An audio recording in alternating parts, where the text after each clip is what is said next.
You're listening to the Baumbastic Podcast with Andrew Ellis on Inside Arkansas. What's going on, everybody, and welcome back to the Baumbastic Podcast presented by Inside Arkansas and hosted by Andrew Ellis, the best damn baseball show you've ever seen, heard, thought of, or knew was possible. I am so happy to be here on this Wednesday. Yeah, so it's a Wednesday. I had to think about that for a second. May 14th.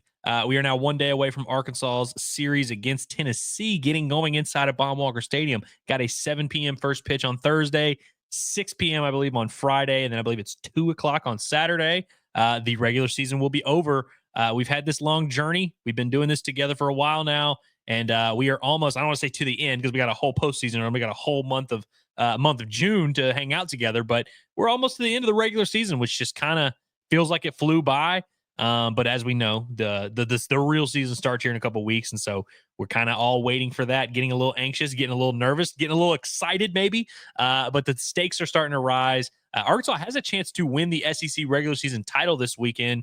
I think most of you probably don't care too much about that. Of course, it's always nice. You'd like to win it. Sure. Yeah. You'd like I think Arkansas is 2 games behind Texas. So you'd like for Texas to get swept. You go out there, win the series. Oh, now you get to split it or whatever. All great. I think most fans are obviously in the mindset of caring more about the postseason. Arkansas's won their fair share of SEC titles, but something I guess we can keep an eye on this weekend. We're not going to spend a ton of time talking about that today. We're going to dive into a full deep dive of how this matchup looks, what to expect from both sides, some of the names you need to know for Tennessee. We're going to talk about their starting pitchers, what kind of stuff they bring to the table. We're also going to look at the numbers, how these teams match up on paper. Before we do some of that, I want to talk to you guys about what Dave Van Horn had to say at Arkansas's preview presser this morning. But before we do that, I want to talk to you guys about Alumni Hall, where the Inside Arkansas Live crew, Andrew Ellis, John Neighbors, and Curtis Wilkerson, will be Friday. Little pregame show. So if you're in town for the games and you're going to be here Thursday night, we'll see you at the games. That'll be awesome. Friday, we will be at Alumni Hall. So if you're hanging out in town, you need some new merch, whatever the case may be, or you just want to come say what's up, come by Alumni Hall. You can find them at 3417 North College Avenue. I've said it 1,000 times. I'll say it 1,000 more times. You will not be disappointed with their selection. They are the ultimate Razorback shopping experience for a reason. All the coolest brands, Southern Tide, Columbia, Tommy Bahama, Peter Millar, Nike. I mean, they've got it all. Legit stuff that you wear on the weekend outside. Get it in Razorback gear. Go get you that DJ Wagner jersey. Go get you that cream baseball jersey. Go get whatever you got to get. Gifts for the kids, gift for the family, gifts for everybody. If you can't make it in person and you're not in the state of Arkansas this weekend, therefore not participating in the Razorback raffle at Baum-Walker Stadium, you can check out Alumni Hall's selection online and order online, insidearkansas.com/alumni hall. Promo code HOGSBY20 will take you, will give you 20% off your first purchase in store. It'll also work online. And so, come see us. And if you can't do that, check them out online. Seriously, Alumni Hall, you will not be disappointed. Really excited to see those people on Friday. So let's talk about this for a second. So Dave Van Horn met with the media, and it was about 14, 15 minutes. And, there's not much to really say this time of year. He said he was asked about Tony V and all this, and what do you expect? And he said all the right things. He definitely wasn't going to go out there and say anything crazy. He was even asked about Tennessee's kind of flair for the dramatics and how sometimes it gets a little chippy with their series. And of course, he says he's talking to the team about that. You always prep them for things like that. But of course, this is a guy that has a lot of respect for Tony Vitello. Of course, there's history with Tony Vitello, the head coach at Tennessee, formerly serving as an assistant under Dave Van Horn. Of course, you have the 2021 verbal dispute, which I think is I think it's this way. You see here, I have the picture of I think this actually was maybe, I can't remember if this was earlier before that game, before the big verbal dispute, but everybody remembers that 2021 series where Arkansas gets the win with Kevin Kopps and company, and it got very chippy, and Dave Van Horn and Tony V were barking at each other, and a lot of people took that moment, and we reference it so much, and but I think a lot of times people forget that these guys are friends. These guys are former coworkers. They have a very good relationship. I would be surprised if they don't connect in Fayetteville at some point. Like, you might see those guys out on the town, just hanging out, having dinner, whatever the case may be. But it always makes for a fun series. And Tennessee baseball is such a polarizing figure in college baseball. They're kind of the bad boys. They're kind of the villains. Every series they play in is a chippy series. And so we're all going to have our eyes on that, and it's going to be interesting. But of course, Dave Van Horn didn't feed into that too much at his press conference today. A couple things that he did talk about. We got some injury updates. Gabe Frazier, he says, might be available. Gabe Frazier, I guess it's been about 2-3 weeks since we've seen him in action. And it was right after Nolan Souza goes down with an injury. Then Gabe Frazier has an awesome moment in that Georgia series. He's getting some at-bats, getting some starts. I believe he started the remainder of that series. Has kind of been in that mix where maybe he'll get a start at second base. Obviously, you have Cam Kojal can play first base or second base. Sometimes they start Cam Kojal at second and bring in Big Country, Rocco Pepe, whoever at first base. Frazier was in that mix, and then he goes down with an injury, which kind of led to Reese Robinette by default getting that first base job and getting that spot in the lineup. And he's taken it and run with it, which has been really cool to see. Dave says that Gabe might be available, but he's still having a little bit of trouble swinging the bat.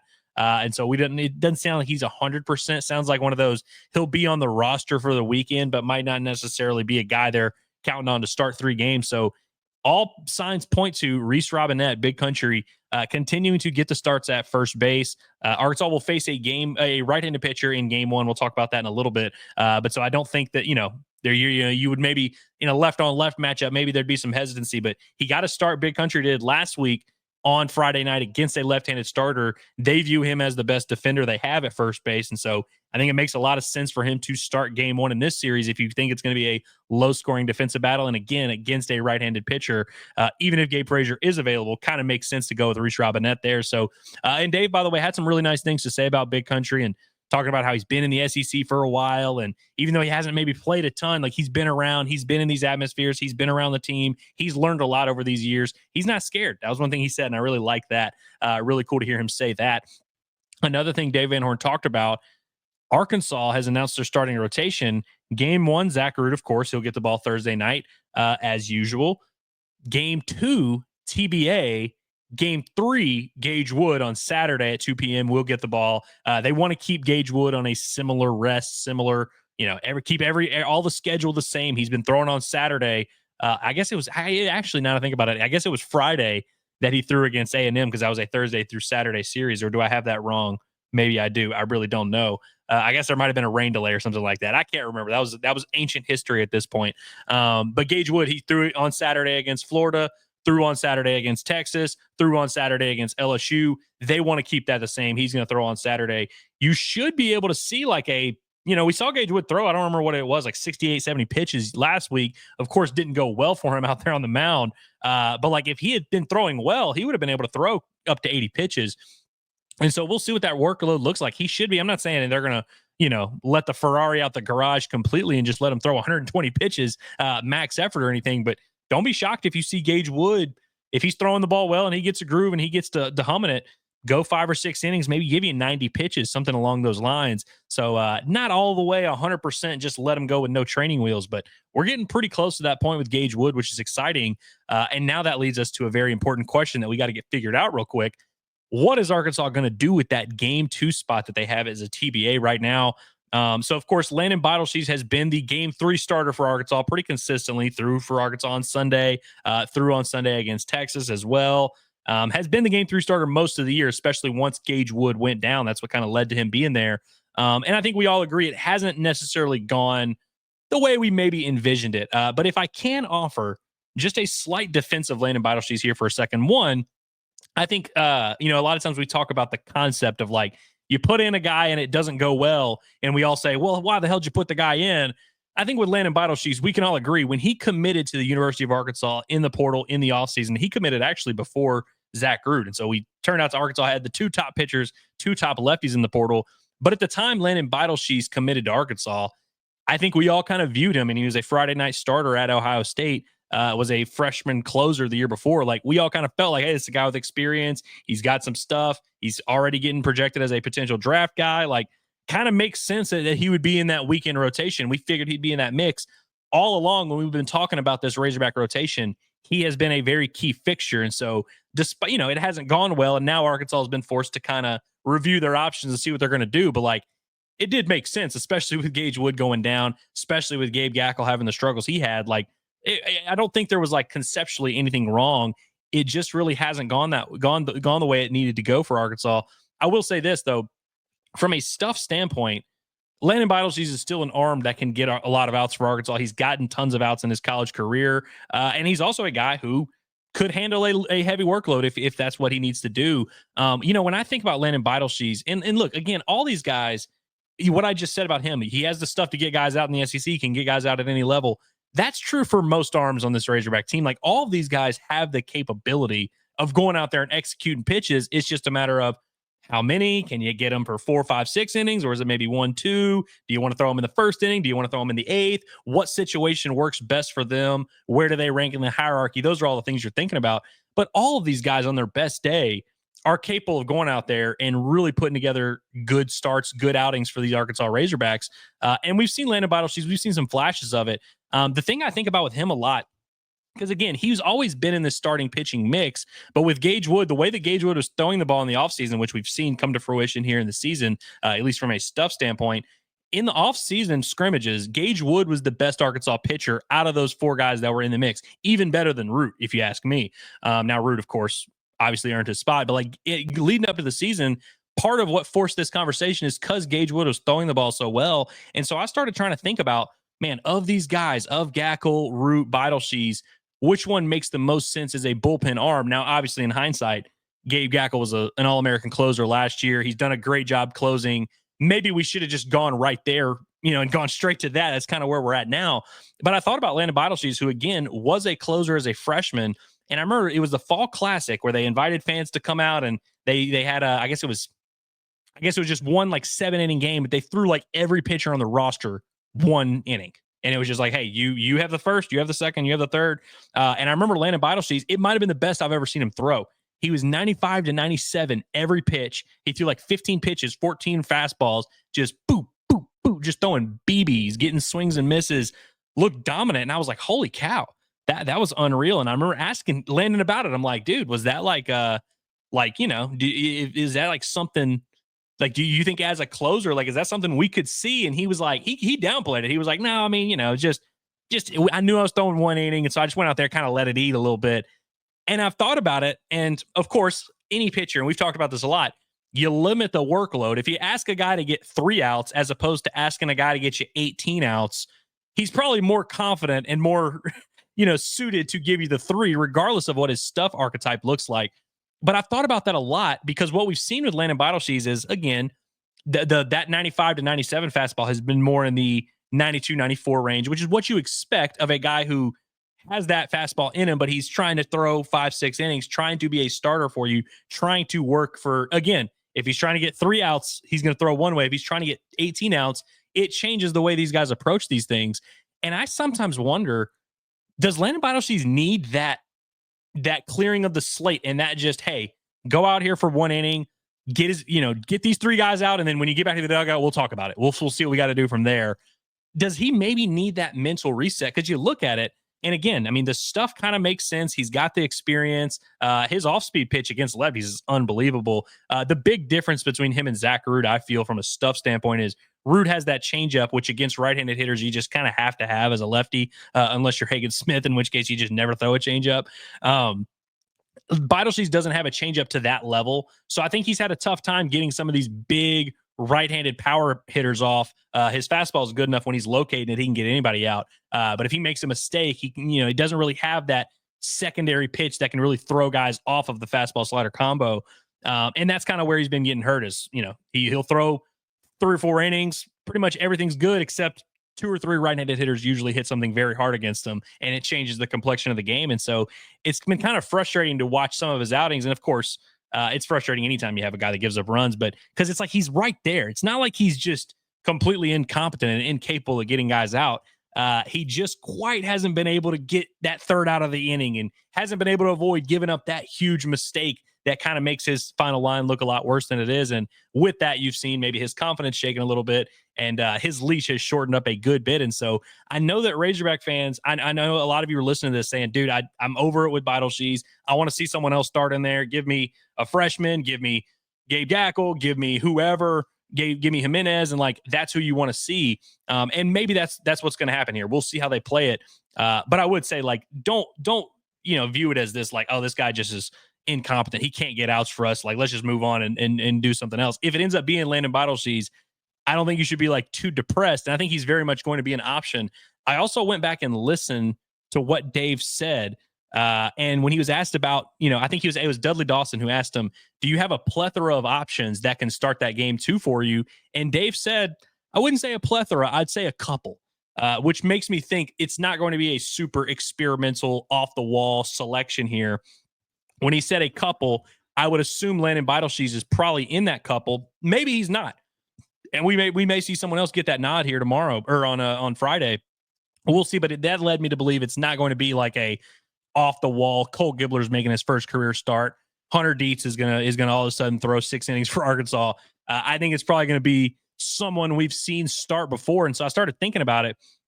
Here are the list of guys who have started games at Arkansas on the roster right now, and I'm sure I'm probably forgetting somebody. You've got obviously Landon Beitelscheiss, Gabe Gackle, who, if we're making a case for who's just the best arm available, it's probably Gabe Gackle. Like, he probably is the guy who gets the nod. But of course, here we were 3 weeks ago, and everybody was bummed out that Gabe Gackle kept getting starting opportunities. People wanted him relegated to midweek work, and so, or is Arkansas just going to go right back to it and say, "Hey, we got him back on track"? What I just described with Landon Beitelscheiss, maybe he needed that reset. Is that just what Gabe Gackle needed, and now he's back to normal? Let's get him back to starting, and let's see how many innings we can get out of him. That would certainly be interesting. Another guy that is that has started games for Arkansas this year, or in their careers. Obviously, you have Will McIntyre, who has not started a game this year. I don't anticipate it to be Will McIntyre, although I will say it was almost 3 years ago to the day that Will McIntyre joined the Arkansas starting rotation the final week of the year. They had started Connor Nolan, Hagen Smith, and Jackson Wiggins every single week up until the final week of the regular season. They throw Will McIntyre in there. He ends up being the number 2 starter for Arkansas down the stretch all the way to Omaha. And so I did just think that was kind of funny that we're now right back in that situation in 3 years. I don't anticipate it's going to be Will McIntyre. I'm not saying that here for you. I also don't think it's going to be either of these guys that have pitched games. Like Colin Fisher has started games this year and in his career. He threw an inning and gave up 3 runs last week. I don't think Colin Fisher's getting the game 2 nod. Ben Bybee is a guy who is probably higher up on that depth chart, but is he going to get the nod after the way that things have gone lately? He's, of course, started games for Arkansas. Perhaps he's an option, and perhaps he's always going to be in that long relief mix. I don't necessarily anticipate it being him. Tate McGuire's been the midweek starter for Arkansas. He also gave up a couple runs last week. I don't anticipate it being him. Parker Coyle is also a guy who has started games in his career. Don't forget, back as a freshman, Parker Coyle and Ben Bybee were the midweek starters. Parker Coyle has started some games. I don't think it's going to be him, especially with him coming back from injury. I think he's probably too valuable in the bullpen. I think you can make that same too valuable in the bullpen argument for Gabe Gackle. The only other name here that really is coming to mind, and I know there's a couple wild cards, like Cole Gibbler is a guy that I've seen floated around as like, hey, why don't you just start him? And look, nobody has been a bigger Cole Gibbler fan than me. I could not be higher on Cole Gibbler. And if they decide to start him on Friday, I will 100% talk myself into it. Great. Sign me up. I just don't anticipate we're talking about a guy that's thrown like 7 SEC innings in his life. And has not started a game this year. Like, they haven't even started him in midweek situations. I don't anticipate he is going to be starting games all of a sudden. And really, I think they've been grooming Cole Gibbler for a high leverage 7th, 8th inning type of setup role, 2-pitch mix, fastball slider. Like, just let him focus on that. And then you can kind of build him up from there. And I think in the future, Cole Gibbler certainly has the weekend starter type of capability for Arkansas. I don't necessarily expect that to happen now. Hunter Dietz, same kind of thing. Like, I think he's more of a high leverage 1-2 inning type of guy, but perhaps they will go with an opener, something like that, and use either one of those guys for that role. Won't bother me one bit. The one guy that I have not mentioned here is Aiden Jimenez, who, again, if Dave Van Ord called me right now and was like, Andrew, what should I do? This is something that happens all the time. I'm sure he's going to do it. I think I would say, hey, let's just F it. Aiden Jimenez. I think you're kind of at a point. The reason, and you guys have heard me push back against the idea of Aiden Jimenez starting, part of why I've said that is because I thought he's a little bit too valuable in the bullpen. And, they had him pitching, he's pitching twice a weekend. He was closing games. He's coming in, cleaning up messes. Like, I kind of like having a guy like that there to clean up messes. But now you've got Gabe Gackle, who can also do that. You've got Parker Coyle, who has done that a ton throughout the season. You've got Christian Fouch, who's throwing the ball a lot better. You've got Hunter Dietz back from injury. Like, you've got some guys. Cole Gibbler's done a good job. Like, some of these bullpen arms are stepping up to the point where I'm like, I actually think, like, if Aiden Jimenez joins the starting rotation, he's not leaving as much of a void in the bullpen as maybe I would have thought about a month ago at this time when Gage Wood wasn't there, when Gabe Gackle wasn't throwing well, when Christian Fauch wasn't throwing well. It's just a very, very different situation. I now feel a little bit more comfortable. Again, I don't think they're going to do that. I think they're probably deciding between Beidelshees and Gackle.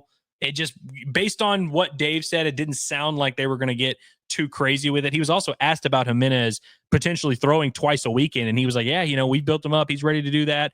We'll just, when he throws, we'll see how he's feeling. But like, he talked about the possibility of Jimenez throwing twice on the weekend again, which is, I think if he were a guy they were planning on starting Friday, he maybe would have said, well, maybe we throw him once and it's 5. I think he probably would have, maybe he just has a great poker face. I don't know.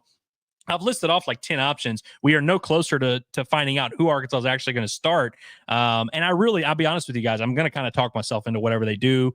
Like if it is Gabe Gackle, I know he had his struggles as a starter earlier this year. Are we really going to like be losing sleep over that? Like the guy who's a top 20 prospect in his class, who's got the stuff. He's got the 4-pitch mix, clearly has starter stuff, has started games in his career, might be Arkansas's most talented arm. Are we really going to like be too bent out of shape over that, as opposed to it being Landon Beidelshees, who everybody's all mad at anyway? Like, it's going to be fine either way, but I did just want to kind of run through some of the options and kind of make the case for some of these guys, because really, like I said, they have their options, even if it's not a plethora, like Dave said. I think all these guys, like, you can make a strong case for, and I'm not really going to argue too much against it. But with the way it sounded, it does seem like it's going to be one of those guys that we've seen starting. And so it kind of leads me to believe it's either Beidelshees or Gackle, who, like I've said, have been the starting rotation all along. Since we went back to the fall, the 4 guys we talked about, Root, Wood, Gackle, Beidelshees. Those are the only guys in the fall we discussed as possible weekend starting options. And I think until further notice, that's still where we're at today. Let's move into the matchup side of this thing, and let's talk about how Arkansas and Tennessee match up and what these Arkansas pitchers, regardless of who's starting, what they will be up against with the Tennessee lineup. So let's look at the hitting numbers real quick. You see, of course, Arkansas number 1 in batting average, Tennessee number 2 in batting average. Arkansas number 2 in slugging, Tennessee number 1 in slugging. Arkansas number 1 in on-base percentage, Tennessee number 2 in on-base percentage. Arkansas first in scoring in the SEC, Tennessee sitting there at 3rd, all the way down at 3rd in the SEC in runs per game. Those bums.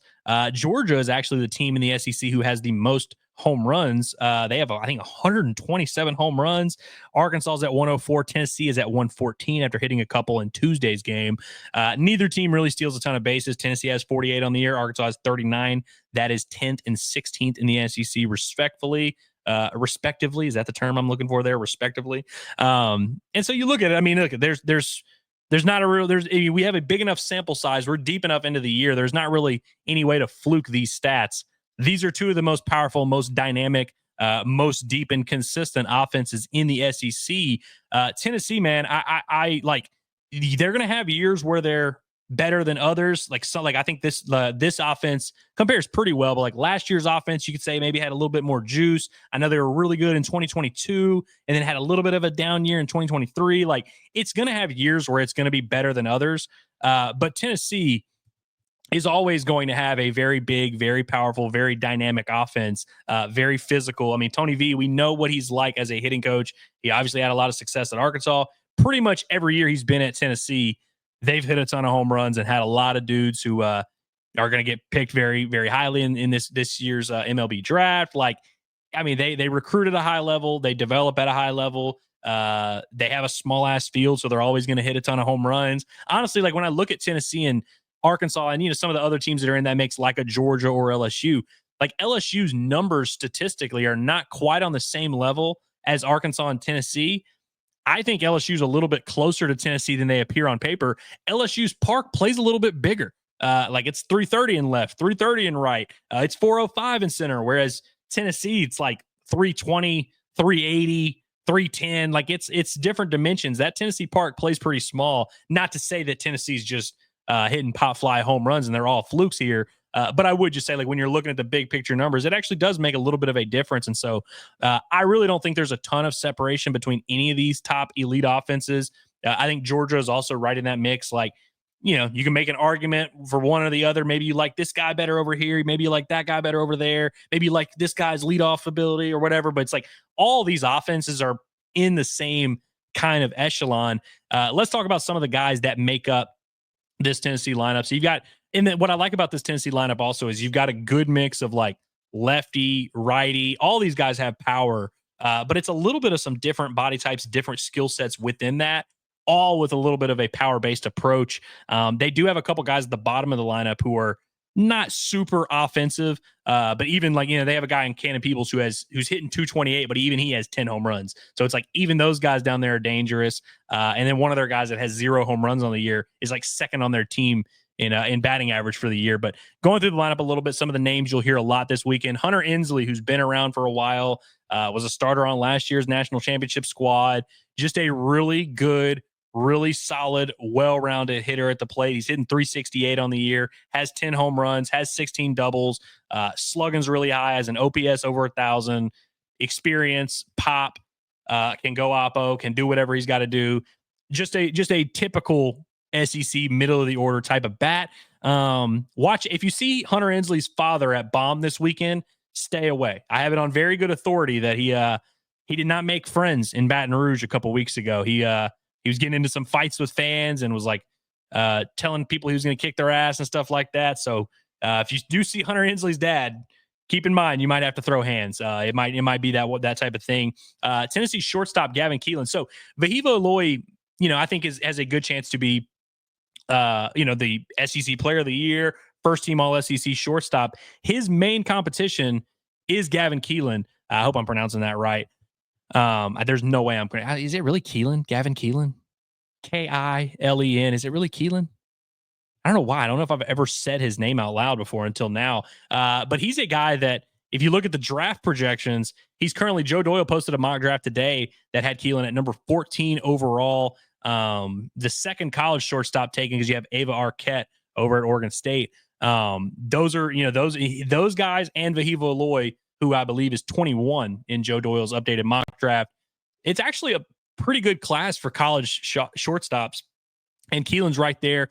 And kind of like Vahiva Aloy, a little bit more of an offensive shortstop. But both guys are pretty solid defensively.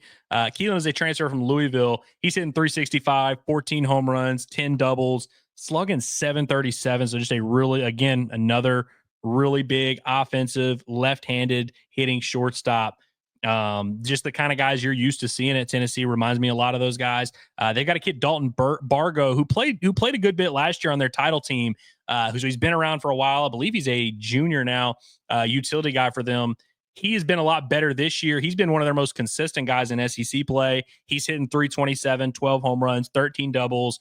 Pretty much everyone in the middle of that Tennessee lineup hitting over 300, has double-digit home runs, has double-digit doubles. It's just kind of how they get down. The star of the lineup, if you ask me, is Andrew Fisher, the third baseman who transferred from Ole Miss. You may remember Andrew Fisher from pissing off every team in the country, because when he hits a home run, and he's hit 21 of them this year, he likes to let you know about it. He was barking at the dugout, barked at every single position player he walked by last week in Vanderbilt after he hit a home run. And he's a guy that let's just say he's easy to root against, I guess you could say. He's also the guy, you may remember, there was a big controversy. So Tennessee, by the way, has two Ole Miss transfers on their team. Liam Doyle, their Friday night starter, who's going to start on Friday night in game 2. We'll touch on him in a minute. That was a big-time transfer, big-time addition from Ole Miss. And Andrew Fisher, their third baseman, who's been their best hitter, also an Ole Miss transfer. There was a lot of controversy with Fisher because I believe he signed, at least according to the Ole Miss side. I'm talking out of like stuff that I really don't know for sure. I haven't done a ton of fact checking here, just from what I heard and what was out there. Apparently he had agreed to some multi-year thing with Ole Miss. And then he ends up transferring and going to Ole Miss, or going to Tennessee anyway. And I don't know if him and Liam Doyle, I don't know if that was a group effort, group decision they made together, but quite the job from Tony V in Tennessee to just wind up with maybe the best hitter in the SEC and maybe the best pitcher in the SEC. And you just poach him right from another school. It's the name of the game, man. There's no shame in it these days. Andrew Fisher, like I said, 21 home runs, hitting 317, slugging 760, which is just a stupid number. They've also got a veteran guy, Dean Curley, hitting 299 with 11 home runs. Reese Chapman, 284 with 11 home runs. Mentioned Peebles down at the bottom of the order with 10 home runs. There's just a lot of offense. It does let up a little bit towards the end. That 7 through 9 is kind of where you can take your breath. But really a lot of guys that can hurt you. We'll see how the weather holds up. It's not like Baum is the the biggest ballpark in the country. Like, I'd imagine both of these teams are going to hit for a good amount of power in this matchup. And I think these two offenses are pretty comparable. Like, I really don't think either team, obviously they're both facing different pitching staffs. I don't think either offense is like substantially better than the other. You saw the numbers. They're both kind of similar. Like, let me pull those up one more time, just the numbers. I mean, yeah, 315 batting average for Arkansas, 305 for Tennessee, 561 slugging for Arkansas, 568 for Tennessee, 424 on base percentage for Arkansas, 419 for Tennessee. Runs per game, Arkansas about a half run more. Tennessee's got 9 more stolen bases. There's really not a ton of separation between these two offenses. Going to be fun to watch these guys swing it. Now let's talk about some of the arms that are going to be facing these red hot bats and these dangerous hitters. We'll pull up the overall team pitching numbers here first. So again, both teams a little bit stepped down. I mean, they were number 1 and number 2 in everything offensively. Not quite the same with the pitching staff. Arkansas 5th in the SEC at ERA. Tennessee sitting at 2nd there, 3.61 compared to 3.96. Both teams top 8 in the country nationally in strikeouts per 9 inning. Tennessee's 3rd nationally and 3rd in the SEC with 11.8 strikeouts per game. Arkansas at 11.1. That is 6th in the SEC and 8th nationally. Walks per game, Arkansas 3rd in the country, 2nd in the SEC, 3.1 walks per game. Not a ton out of Tennessee either. They're at 3.5. There was one point early in the year where Arkansas and Tennessee and A&M were the top 3 teams in the country in walk rate. Tennessee's fallen off a little bit down there to, I think they're like 5th or 6th in the nation now. On base percentage, also not a ton of separation there. Tennessee at 3rd in the SEC with a 221 opponent's batting average. Arkansas 7th in the SEC. Arkansas is now officially, and they've kind of been in this mix around a lot. They are now in sole possession of 1st in the SEC and fielding at 983. Tennessee 15th nationally, or 15th in the SEC, 970 fielding. Which, by the way, I've heard a lot of people say, they were like, oh, well, Tony V's never going to have a good defense. Like, they've played better defense. Like, they've had a lot of 978s, 977s over the years. This is I think the worst defense they've had under Tony V. I've never seen them rank this low. But they don't walk a ton of people, so there's not a ton of mistakes being made there. The real difference when you look at those two teams on paper, and basically Arkansas is just behind Tennessee in most categories, just overall, just like kind of similar area, but not quite there. And like I said, a lot of these SEC teams, there's really not a ton of separation. Like, if you're 3rd in the SEC versus 6th in the SEC, it's not like a huge gap. Like, a lot of them are kind of bunched up. The big difference, similar to LSU last week, Tennessee has gotten more consistency, more length out of their starting rotation, particularly the first 2 guys. And when I say particularly, I mean pretty much just the first 2 guys. Let's talk about these guys a little bit. So you got Liam Doyle. Okay, actually, let's not start with Liam Doyle because Tennessee announced their rotation. They're tweaking it a little bit. So they're going Thursday, game 1. They're going with Marcus Phillips, big right-hander who's been their number 2 guy. They're keeping Liam Doyle on regular rest. They've been, what Tony V said in his press conference today is Tennessee has asked a lot out of Liam Doyle this year, so they want to make sure they're taking care of him. They're going to keep him on normal rest. If you guys also remember Liam Doyle a couple weeks ago, I believe that was when they were at Auburn. Would that have been? Yeah, it would have been Auburn. They started game 1, played like 1 inning, and then it gets rained out. So they end up bringing Liam Doyle back on Sunday for a relief outing, which he actually got ejected from because he was talking shit after he tagged someone out at home plate. But so they've kind of jerked around his workload. He ended up coming back and throwing game 1 last weekend against Vanderbilt. And so I think they did want to be a little bit cautious, make sure he gets his full rest. And Marcus Phillips, what Tony V had to say about him was he needs to have, what the quote was, he needs to have the self-belief that he's earned. And so he's kind of, they're trying to tell Marcus Phillips, hey, we don't have any problems starting you on game 1. You have good numbers on the year. You've got great stuff. Go out there and get it done. We're going to give Liam Doyle an extra day rest. I think that's very interesting to note. Obviously, both guys are really good. One's right-handed and throws 99. One's left-handed and throws 97.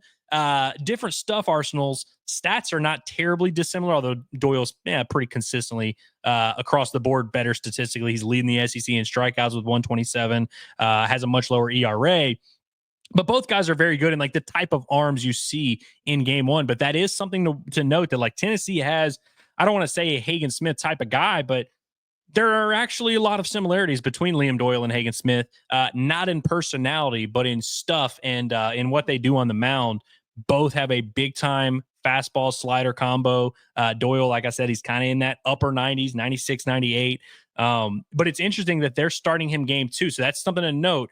Arkansas is going to have Zach Groot, their normal Friday guy, going game 1 on Thursday against a sophomore in Marcus Phillips, who is very good, very talented, not quite of the same experience level of the stuff standpoint.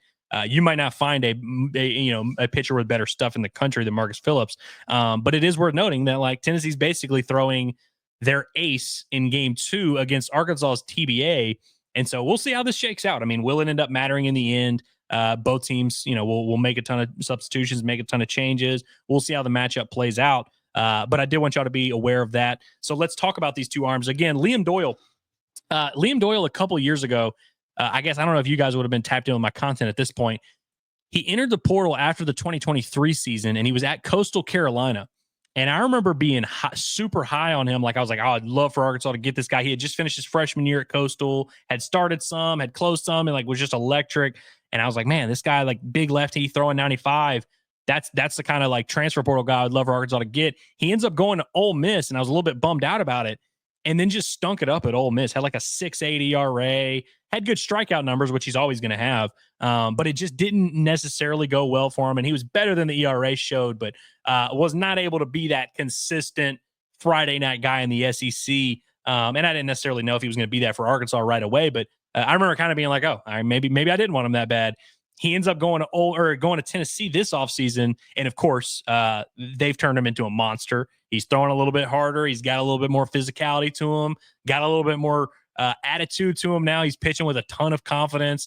And it's very much a power-based offering. Like I said, he compares to Hagen Smith. Here's the most similar things they have is both guys throw a upper 90s fastball, 96, 98 from the left side, ton of upward mobility on that fastball as well. And they follow with a big big slider that has a ton of depth to it. That's their go-to out pitch. It's pretty much fastball slider combo, which of course is not a super unique combination, but those two guys, Smith and Doyle, are as dependent on that fastball slider combo than pretty much any left-handed starters I've seen in the SEC in a while. Like Hagen, how many times can you remember Hagen? He did every now and then, he would throw maybe a little like splitter cutter thing that was kind of 89, 90, but like pretty much every strikeout of Hagen Smith that you go back and watch, like you go watch his outing against Oregon State where he had the 17 strikeouts, show me one changeup. It's all fastball slider, and it was almost all slider that night. He doesn't really throw anything like Hagen maybe threw 5% of his pitches at Arkansas were not a fastball or a slider. Like he really doesn't deviate from the good old country hardball and the breaker. Like it's just kind of what he does. And obviously it worked very well for him. Liam Doyle, the same thing. You always hear people say, oh, well, you need 3 or 4 pitches if you really want to be a starter in the SEC, which there's a reason people say that. You do have to kind of usually have those weapons. Sometimes you have these anomalies who are just left-handed unicorns that, their fastball and slider is good enough. They locate it well. It doesn't really matter if you know it's coming. They know what they want to do. They know how to get you out. So there is again, I'm not saying he's as good as Hagen Smith. I'm not saying he's going to be a better pro prospect than Hagen Smith, although he is picked. He was number 10 in Joe Doyle's updated MLB mock draft. And I think that's actually lower than, I think he has a chance to be a top 5 pick. I do think Hagen Smith is a better overall player, better overall prospect, but there are actually a lot of stuff and arsenal similarities in just the way they throw. Might remind you a little bit now, again, Liam Doyle, a lot more animated of a personality that will yell at you and, will have his ups and downs. And so I think Hog fans are going to have a good time cheering against him. And Phillips is a little bit similar, but not exactly. He obviously he's from the right side. He will go fastball slider as well. And his fastball is up to 100 miles an hour. And it's not just occasionally will touch 100. He's a consistent 97 and 99. And if you watch Marcus Phillips throw, it doesn't look like it's a super high effort delivery. He looks like he can throw that 98, and he does. He will throw 98 in the first inning. He will throw 98 in the 6th inning. Really holds his velocity well. Big, strong kid. If you were building a pitching prospect in a lab, it would look pretty similar to Marcus Phillips in terms of just presence out there, body type, very projectable. He's a guy that it won't take more than an inning before you're okay, I understand why this guy is the game 1 starter here at Tennessee. But like I said, fastball up to 100. he will mostly rely on that slider as well. The 3-pitch arsenal that he uses, I'm hope I'm saying this right. Fastball, slider, splinker is how it's described by Joe Doyle. When I say fastball, slider, splinker, I guess that would be splitter, sinker combo. It's basically the slider that he just throws two different ways. You remember how Kevin Kopps would throw? It would be cutter every pitch, but sometimes he throws the get me over cutter. Sometimes he would manipulate the shape of it a little bit. And so sometimes in a 1-2 count, you're throwing it a little bit different than maybe you're throwing it in a 3-1 count when you need to strike. He will manipulate his slider as well. So you'll see it. And again, the fastball is going to be up to 100. You'll see on the radar gun, it'll be some pitches Phillips will throw. Like if it's a 1-2 count, he's trying to get a swing and miss on that slider. It might be 87. He'll throw it early in counts and it'll be 82. And it kind of looks like a different pitch, but I think he's just messing with the grip and messing with how he throws it. I think it's the same kind of pitch, same kind of movement, but he manipulates it a little bit well, which, by the way, that's another key for some of these guys. Smith did a little bit of that also with Arkansas last year, where sometimes he could kind of take a little off the slider and would throw it in different ways. So it kind of becomes a 2 or 3 pitch arsenal, even though it's really only 2 pitches. But again, really not all that complex when it comes to Marcus Phillips and Liam Doyle. Like, the stuff is what it is. They're going to throw what they throw. It's very powerful. It's just a matter of if you can catch it. It's just that, there's not really much like game planning that needs to go into it. It's just hey, these are what these guys throw.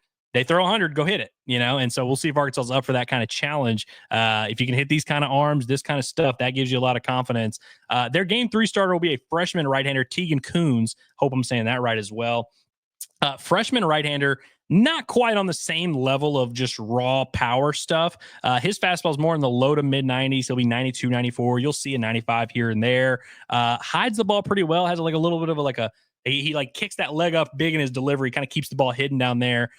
He will go with a curveball and cutter behind it. So a completely different arsenal. You're facing a righty, lefty, fastball, slider, a lot of power. Now you're facing a low to mid 90s righty who's going to throw a curveball behind it, completely different look, and he'll throw that cutter to lefties as well. That's kind of how his mix is. Now, he also, by the way, is not going to be stretched out nearly as much as these other Tennessee starters. Like Liam Doyle, I think he's thrown 75 pitches, 75 innings, and Marcus Phillips is not far behind him. He's like at 68 or something like that. Those guys have, gone deep into games a good bit.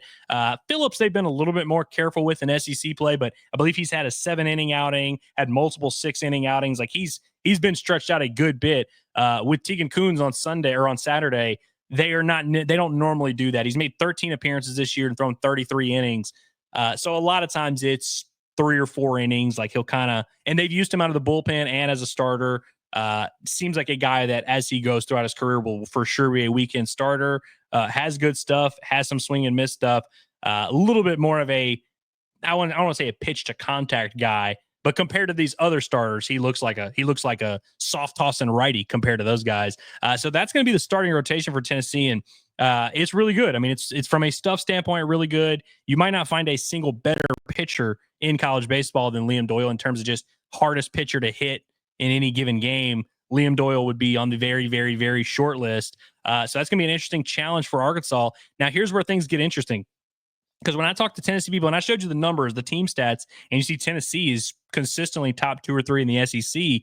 Once you get into that bullpen, they have a guy, Nate Snead, who you may remember from the transfer portal, former Wichita State Shocker, who is now in his 2nd year at Tennessee. He was a very big piece on their championship team last year, through, I think, 67, 70 innings last year out of the bullpen. They would stretch him out here and there. He's a right-hander that throws 100. He's kind of their most experienced go-to closer, lights out reliever. Like that's the guy they go to. And they'll use him twice a weekend if they have to. Like he's thrown a ton of innings for Tennessee over the last 2 years, and expect that to continue. And the reason they're so dependent on him is not a super deep bullpen. And I think that's when I talk to Tennessee people, they've been kind of surprised by the lack of pitching depth from Tennessee. Like normally, like last year's Tennessee team, obviously you had the offense, obviously had some frontline arms. What that team was able to do is they had about 8 different guys, different stuff arsenals. I mean, they had a lefty, Kirby O'Connell was like 88, 91, and he was one of their top bullpen arms. Like they had different weapons they could throw at you, and they could kind of mix and match in any of these matchups. They don't have that same kind of pitching depth, but similar to LSU, the frontline arms are really, really good. And so it's, again, another kind of fascinating matchup where you have an Arkansas team who I just listed off earlier, like 10 arms that Arkansas might use this weekend, and they'll feel pretty good about those guys. Dylan Carter's a guy I didn't even talk about. He's been really good. Like, you just added it all in. They have about 8 or 9 bullpen arms that they're planning to use, and they hope they pitch well. Tennessee, it's going to be more of they're really counting on Doyle and Phillips to eat up about 12, 13 innings. And then they're hoping to shorten this game, use Snead twice. Another guy that you'll see a lot of, Dylan Loy, left-handed pitcher who's a little bit, again, this Tennessee team has a lot of power pitchers. Dylan Loy is not that. He's a little bit more of a soft toss and lefty, has made 17 appearances in 27 SEC games, a guy that they don't mind stretching out, but also a guy that they will use, twice a weekend if they need to. Maybe you see him in a left-on-left situation on Thursday, and then he comes back and throws a 3-inning outing on Saturday. That kind of thing could be possible. After that, man, I mean, you got a freshman righty, Braden Krenzel, who has good stuff, and he could throw, and he's been okay in SEC play. One name I can't believe I was about to gloss over. A.J. Russell is a very important name to remember. A.J. Russell is a guy that going into last year was supposed to be Tennessee's Friday night starter, ends up having to have Tommy John surgery after, I think, 2 or 3 outings. So he's missed most of last year with an injury, and then has been working his way back from injury this year. So he hasn't thrown a ton. They've been using him as kind of like a midweek opener, occasionally throwing him in some outings here. He made a really good appearance last week against Vanderbilt out of the bullpen. So it seems like as the postseason gets closer, he's one of their most talented arms, a potential top 50 pick this summer. He's a guy who hasn't thrown a ton. They're starting to ramp up his workload. I don't expect him to come out and throw 6 innings out of the bullpen or anything, but he's a really talented arm that I imagine you'll see at one point this weekend. We'll see how that goes. But outside of that, outside of those names I just listed, and Lloyd, by the way, hasn't been like lights out. He's got like a 5.68 ERA in SEC play, but he's just one of the guys that they feel confident in. They'll throw him a ton.